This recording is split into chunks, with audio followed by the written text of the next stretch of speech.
What's going on, guys? Welcome back to yet another hunting boot camp. So today we're talking about keeping a duck journal, or waterfowl journal, I guess in this case. It's pretty straightforward, just a little notebook, little tablet that I keep notes about each hunt in, and I'll break it down specifically going on in here. I just want to do a little overview about it first. So I've seen some people online forums be like, oh, you guys are just keeping score and stuff.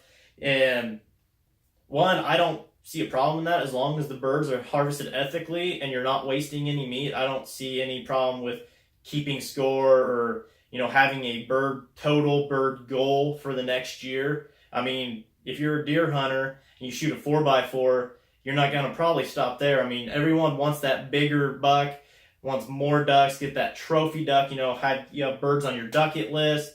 I don't have a problem with people keeping score.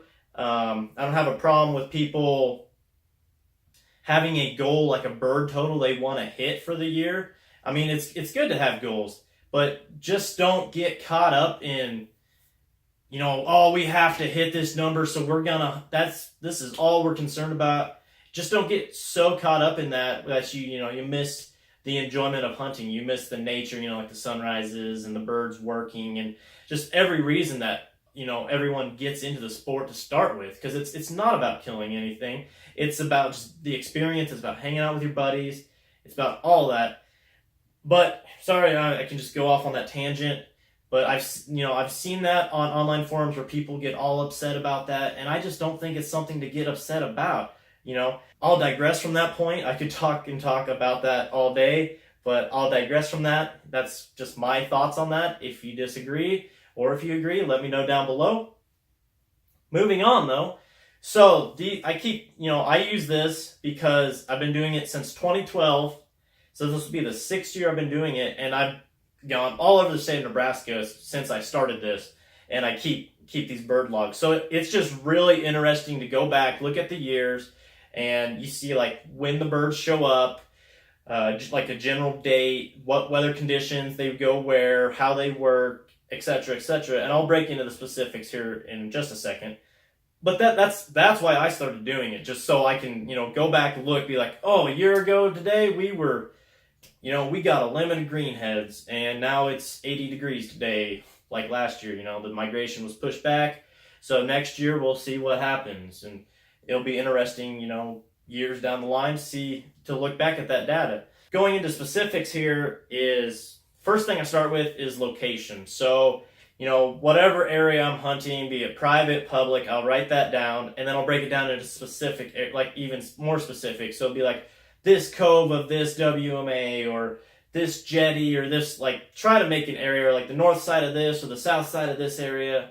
Just kind of get a better bearing, because, over the years, it's easy to kind of forget about some hunts, and if they're not the best. I also put time of day. Yeah, I mean, that's pretty straightforward. Morning, afternoon, all day, etc., etc. It just kind of lets you know. So if you're hunting in the afternoon, the birds might be there in that area, but you might not see as many, because generally you see more in the morning. So that kind of just, helps clear up some of the data. I'll also put the date. That's a given, time of year. Then I'll break it down into the weather. And how I do that, I'll put the low for the day, and I'll put the high for the day. And then I'll break it down into like sunny, clear, cloudy, rainy, snowy, yada yada. And then I go into the wind. So I'll break it down wind direction and then wind speed, because those are very important as to how the birds will work, and if they even will go to that place that you're hunting. If you're hunting the north side of a lake and you have a south wind, you're probably not going to get as many birds as if you're hunting that south side, because they're going to come right in your face. I mean, you might still get some in there, but it's not ideal.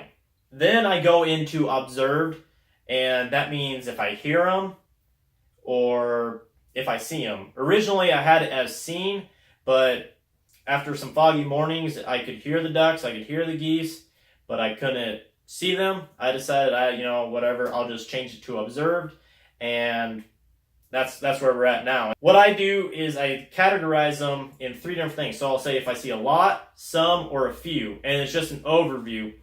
So like I'll see some geese or a lot of mallards or a lot of divers, and if I can break out by the species, I'll do that.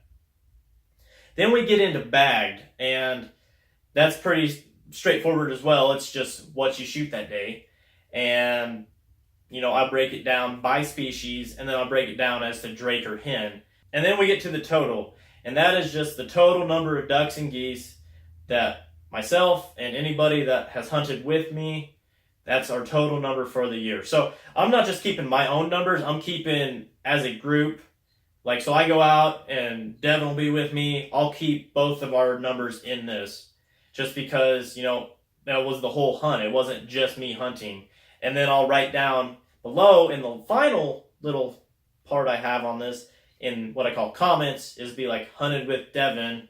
And I'll also add stuff like big cold front moved through the night before, or the migration is here, or whatever, birds are stale, just general comments. And that's really all there is to this. I mean, it's not too difficult, not too complicated.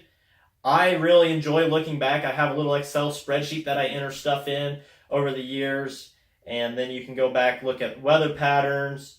Before the season starts, I'll preface it by saying it's been a cooler than average year, or a warmer than average year, or drought year, wetter year, kind of just give it a little background before we start, and then I can look at that too and be like, okay, this was a drought year, it's a little warmer than average, this is when the birds showed up. It's just interesting to go back and look at all the data, what birds, what year was mainly this year, or like, oh, this was a mallard year, this was a, like I previously stated. And then also look back at the weather patterns. I just find that interesting. And I know some people are vehemently opposed to doing this, to keeping score and all that stuff. But, I don't have a problem with it. I'll state that again. There are some online duck logs too, if you want to. Like, you don't have to build your own spreadsheet. You can check them out. You can enter in all your information from past years. I don't know how in depth it goes, but I know basically the one I'm talking about is Freelance's. It's about the only one that I know of. There might be others ones, but his is the one I know of, and his is really cool because it breaks down number of shots and number of like birds lost too, so you can find out your shot percentage if you want to know that. Sometimes I don't, and your number of birds lost versus total birds bagged, or like birds shot versus birds in hand kind of deal. So go check that out if that's something that's interesting to you. Hopefully you guys found this video useful. Let me know what you think about it in the comments down below, and we will catch you next time. See ya.